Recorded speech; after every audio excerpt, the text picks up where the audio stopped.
Iglesia Internacional Palabra Viva. Presenta.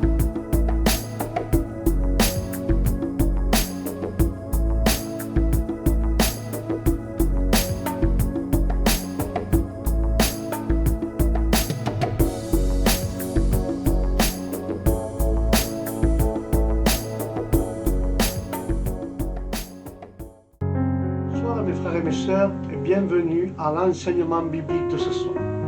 Et aujourd'hui nous allons faire un enseignement sur les paraboles bibliques. Et ceux qui ont des Bibles, nous allons prendre le livre de Luc chapitre 8 verset 11. Et nous lisons la parole au nom du Père, du Fils et du Saint-Esprit. Et la parole dit ainsi. Il répondit. Il vous a été donné de connaître les mystères du royaume de Dieu, mais aux autres, il parle en parabole, afin que, s'ils regardent et ils ne voient pas, ils entendent, ils ne comprennent pas. Alléluia. Nous savons que dans la parabole du sommeur, la semence est la parole de Dieu. Alléluia. Car dans la parole du semeur, il y a de nombreuses règles, frères et sœurs. De nombreuses règles qui sont excellentes. Ce sont des avertissements qui sont très nécessaires pour entendre la parole et la mettre en pratique ou l'appliquer. Nous sommes bénis et éternellement redevables à la grâce gratuite, frères et sœurs. Si ce qui, pour d'autres, n'est qu'un conte qui les amuse, est pour nous une vérité claire par laquelle nous sommes enseignés et gouvernés, nous devons faire attention aux choses qui nous empêchent de bénéficier de la parole que nous entendons. Prenons garde, frères et sœurs, que nous écoutions pas négligemment et à la légère, de peur que nous ayons des préjugés, de peur que nous ayons des préjugés contre la parole que nous entendons. Et gardons notre esprit après avoir entendu cela ou entendu la parole, de peur que nous perdions le bien que nous avons acquis. Car les dons que nous avons se perpétueront ou selon la manière dont nous les utilisons pour la gloire de Dieu et le bien de nos frères. Il ne suffit pas non plus de soutenir la vérité par l'injustice. Nous devons désirer et porter haut la parole de vie et qu'elle brille, illumine tout notre environnement avec un grand encouragement et donner à ceux qui sont des auditeurs fidèles de la parole et des faiseurs d'œuvres, car le Christ les reconnaîtra comme sa propre famille. Alléluia. C'est pour ça que la loi disait « Fais cela et tu vivras ». Mais l'homme est incapable de le faire aux yeux de Dieu. Il est mort. Et quand nous prenons le livre d'Éphésiens chapitre 2, il est dit que le péché est la mort de l'âme. Un homme mort dans ses crimes et ses péchés n'a aucun désir de plaisir spirituel. Alléluia. Quand on regarde un cadavre, cela procure un sentiment terrifiant. Car l'esprit, frères et sœurs, l'esprit qui ne meurt jamais est parti et n'a laissé que les ruines d'un homme. Mais si nous regardions les choses correctement, nous devrions nous sentir beaucoup plus touchés par la pensée d'une âme morte, d'un esprit perdu et déchu. Alléluia. Car l'état, frères et sœurs, l'état du péché est l'état de conformité à ce monde. Les hommes méchants sont esclaves de Satan, qui est l'auteur de cette disposition charnelle et orgueilleuse qui existe chez les gens, chez les hommes méchants. Car chez les hommes méchants, il règne dans le cœur des hommes la méchanceté. Et il ressort clairement de l'Écriture que si les hommes ont été plus enclins à l'iniquité spirituelle ou sensuelle, tous les hommes étant naturellement enfants de la désobéissance sont aussi par nature enfants de colère. Ainsi, frères et sœurs, combien les pécheurs ont raison de rechercher avec ferveur la grâce qui fera d'eux des enfants de Dieu et des héritiers de la gloire. Après avoir été enfants de la colère, l'amour de l'Éternel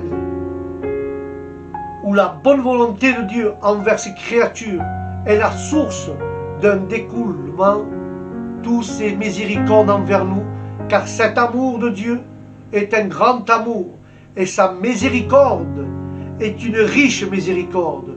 Et tout pécheur converti est un pécheur sauvé, libéré du péché et de la colère de Dieu. Car la grâce salvatrice et la bonté et la faveur gratuite et imméritée de Dieu, il sauve non par les œuvres de la loi, mais par la foi en Jésus-Christ. Alléluia. Parce que la grâce, frères et sœurs, la grâce dans l'âme est une nouvelle vie dans l'âme. Un pécheur régénéré devient un être vivant. Vivre une vie de sainteté en étant né de Dieu. Vivre en étant libéré de la culpabilité du péché par la grâce qui pardonne et justifie.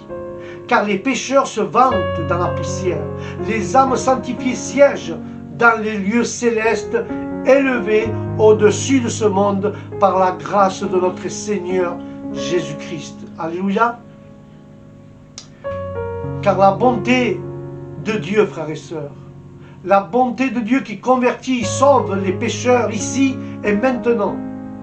Il encourage les autres à espérer en sa grâce et à sa miséricorde dans le futur. Notre foi, notre conversion et notre salut éternel ne vient pas des œuvres, afin que personne ne puisse glorifier. Car ces choses n'arrivent pas à cause de ce que nous faisons. Tout est une vantardise exclue. Tout est un don gratuit de Dieu et le résultat d'être vivifié par sa puissance au nom de l'Éternel. Et c'est pour ça, et c'est pour ce but qu'il nous a préparés en nous bénissant de la connaissance de sa volonté et son Saint-Esprit produit en nous un tel changement que nous glorifierons Dieu pour notre bonne conduite et notre persévérance dans la sainteté. Personne ne peut abuser de cette doctrine en s'appuyant sur l'Écriture, ni accuser quiconque une mauvaise tendance. Tous ceux qui le font n'ont aucune excuse. Car c'est pourquoi le divin semeur est sorti pour semer, et il apporte la parole. Il apporte la parole, frères et sœurs, la parole de vie, cette parole qui seule peut te régénérer au nom de Jésus. Alléluia. Béni soit le nom du Seigneur. Béni le nom de Jésus, car cet enseignement sur la semence, frères et sœurs, nous apprenons beaucoup de choses, de très bonnes choses, car nous savons, frères et sœurs, que dans le livre de Pierre, premier épître de Pierre 1,23 nous parle de cela. Car vous avez été régénérés, non par une semence corruptible, mais par une semence incorruptible, par la parole vivante et permanente de Dieu. Car la sainte confiance en Dieu comme Père et la crainte qui lui est due comme juge harmonisant et considérer toujours Dieu comme juge nous le rend cher comme un Père. Si les croyants font le mal, Dieu les punira par des mesures correctives. car les chrétiens ne doivent donc pas douter de la fidélité de Dieu à ses promesses, ni céder à la peur, en servissant à cause de sa colère, mais révélé et revêché dans sa sainteté. Les professants qui n'ont pas peur sont impuissants, et Satan les captive à sa volonté. Le professeur découragé n'a pas le cœur de profiter de ses avantages et il est facilement amené à être capitulé. Car le prix à payer, frères et sœurs, pour la rédemption de l'homme était le précieux sang de notre Seigneur Jésus-Christ.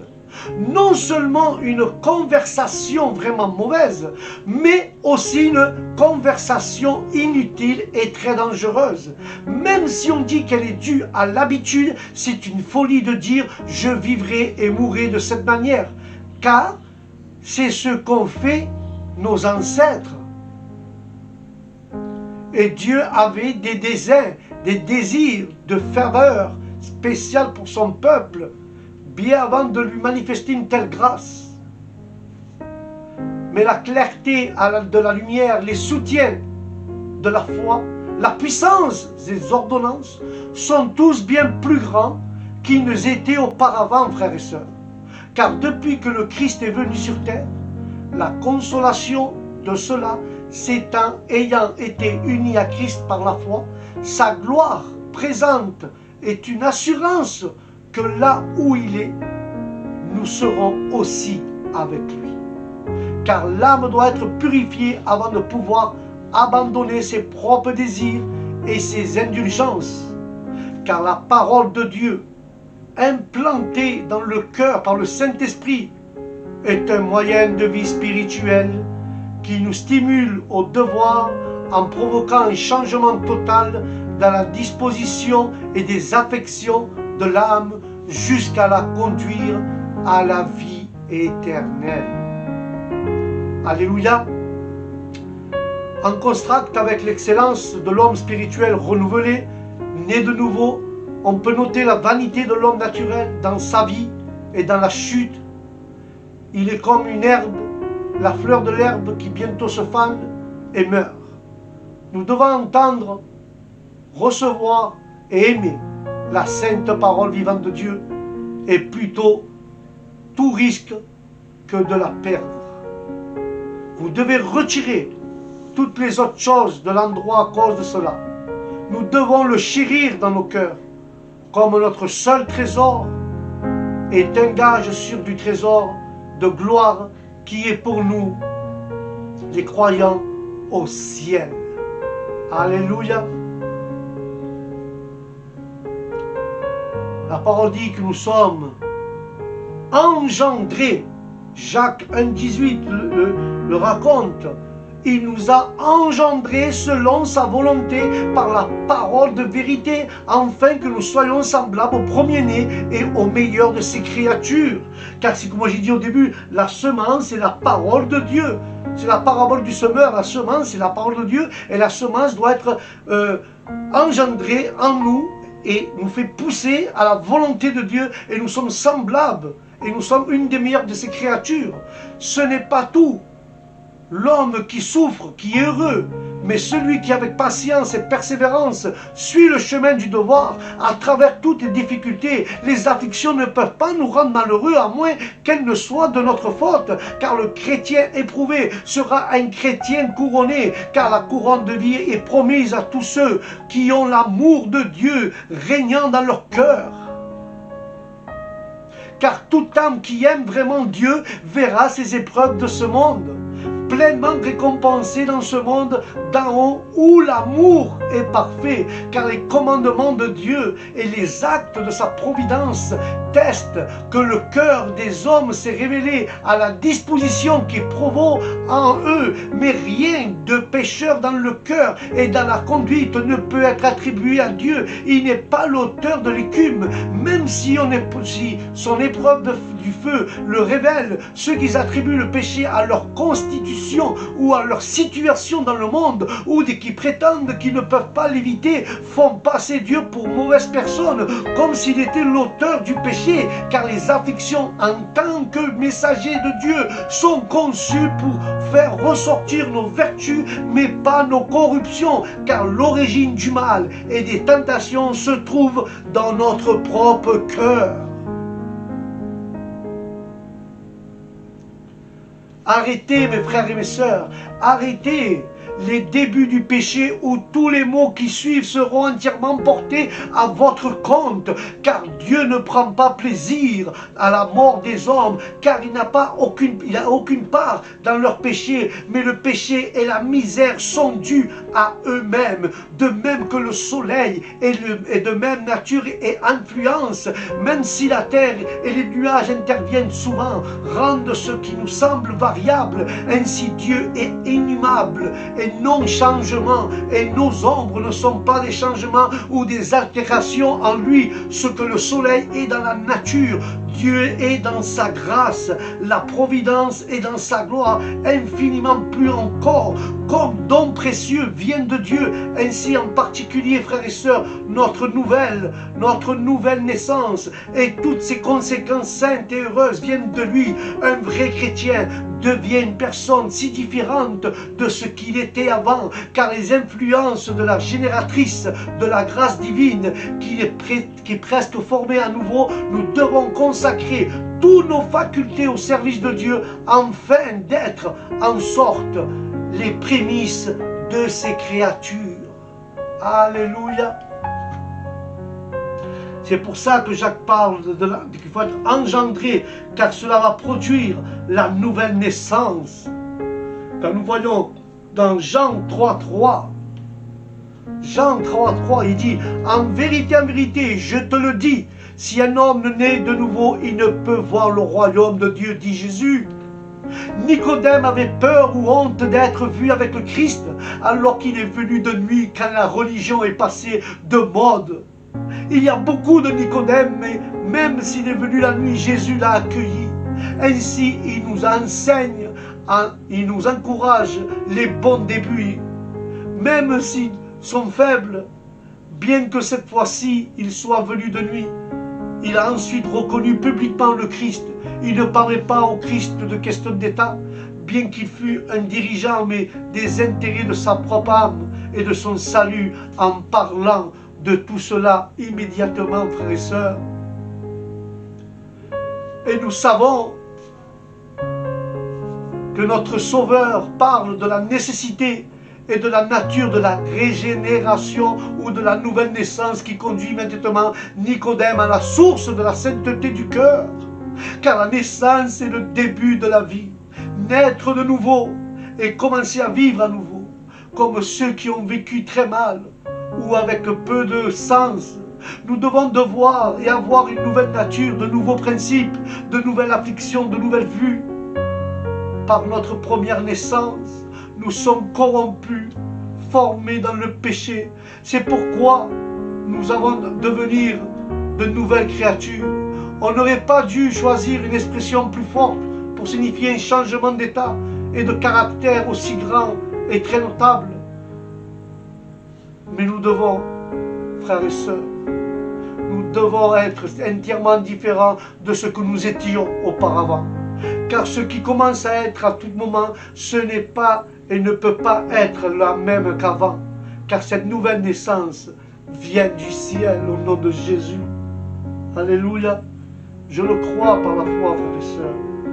Je le crois au nom de Jésus. Car cette naissance vient du ciel et se tend vers le ciel. C'est un grand changement qui opère dans notre cœur du pécheur par la puissance du Saint-Esprit. Cela signifie, frères et sœurs, que quelque chose est fait en nous et pour nous et que nous ne pouvions pas faire pour nous-mêmes. Quelque chose fonctionne dans une vie quand une vie commence qui durera pour toujours. Autrement dit, nous ne pouvons espérer aucun bénéfice du Christ si nécessaire à notre bonheur ici et dans l'au-delà. Mais Nicodème a mal compris ce que le Christ a dit. Comme s'il n'y avait pas d'autre moyen de régénérer ou de remodeler une âme immortelle que de remodeler le corps. Il a toutefois reconnu son ignorance, ce qui témoigne d'un désir d'être mieux informé. Puis le Seigneur Jésus explique davantage. Montrer l'auteur de ce changement béni. Ce n'est pas l'œuvre de notre propre sagesse ou de notre propre puissance, mais de la puissance de l'Esprit béni. Nous sommes formés dans l'iniquité, ce qui rend nécessaire que notre nature soit changée. Nous n'avons pas à nous étonner, car lorsque nous considérons la sainteté de Dieu, la dépravation de notre nature et le bonheur qui nous est proposé, nous ne devons pas trouver étrange qu'une telle importance soit accordée à cela. Car l'œuvre génératrice du Saint-Esprit est comparée à l'eau. Il est également probablement que le Christ faisait référence à l'ordonnance du baptême. Il ne s'agit pas de tous les baptisés soient sauvés, et seulement eux, dans sa nouvelle naissance opérée par le Saint-Esprit, signifie par le baptême. Personne ne sera jugé au sujet du royaume des cieux. Car le même mot signifie vent et esprit. Le vent souffle où il veut. Il veut vers nous. Dieu le dirige. L'esprit envoie ses influences où, quand, à qui et dans la mesure et le degré qu'il veut. Bien que les causes soient cachées, les effets sont évidents lorsque l'âme est amenée à pleurer le péché et à respirer selon Christ. Alléluia. Et je vais conclure avec cela. Et nous, l'Esprit nous communique la nature divine de Dieu. Car le second épître de Pierre incarne nous parle de cela, frère. Ainsi Dieu nous a donné ses plus belles et ses plus précieuses promesses, afin que nous devenions participants de la nature divine en fuyant la corruption qui existe dans le monde par la convoitise. Alléluia.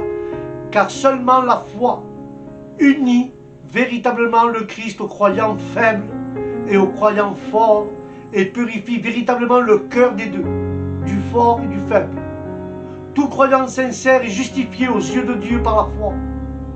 La foi opère la sainteté et produit dans l'âme des effets qu'aucune autre grâce ne peut produire.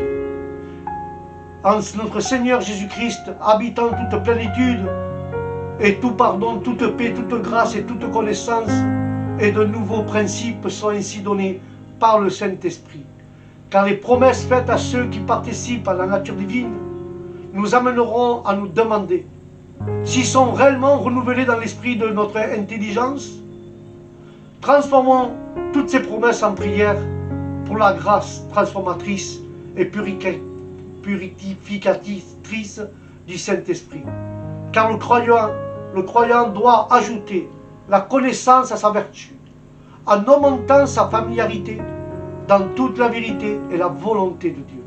Il faut aussi ajouter la tempérance à la connaissance, la modération dans les choses du monde. Et à la tempérance, il faut ajouter la patience ou la soumission joyeuse à la volonté de Dieu. La tribulation produit la patience par laquelle nous endurons toutes les calamités et les croix dans le silence et la soumission. À la patience, il faut ajouter la piété. Celle-ci comprend les saintes afflictions et dispositions qu'on trouve chez le véritable adorateur. Car le véritable adorateur de Dieu, avec une tendre affection pour tous ses frères chrétiens, qui sont des enfants du même Père, serviteurs du même Maître, membres de la même famille, voyageurs dans le même pays, héritiers du même héritage. Car le chrétien doit donc s'efforcer d'atteindre la certitude de leur vocation et de leur élection en croyant et en faisant le bien et à s'efforcer au soin d'y parvenir est un argument solide en faveur de la grâce et de la miséricorde de Dieu, qui les soutient afin qu'ils ne tombent pas complètement. Ceux qui sont diligents dans l'œuvre de la religion auront une entrée triomphale dans le royaume éternel où règne notre Seigneur Jésus-Christ, et ils régneront avec lui pour toujours et à jamais. Et c'est dans la pratique de toute bonne œuvre que nous devons espérer entrer dans le ciel. Voilà mes frères et mes sœurs, c'était la première partie de la parabole du semeur. Nous avons parlé de la semence, et la semence, nous savons que c'est la parole de Dieu. Alléluia. Merci d'avoir été à l'écoute sur cette petite première partie d'enseignement sur les paraboles du semeur. Je vous dis au prochain programme pour la seconde partie. Que Dieu vous bénisse, que la paix de Dieu soit avec vous, avec toute votre famille, où que vous allez. Et je vous souhaite des grandes bénédictions. N'oubliez pas que la parole de Dieu, la semence, elle doit être engendrée à nous pour pouvoir participer à la nature divine. Avec Jésus, nous régnerons avec lui. Amen. Que Dieu vous bénisse et je vous dis au prochain programme. Shalom.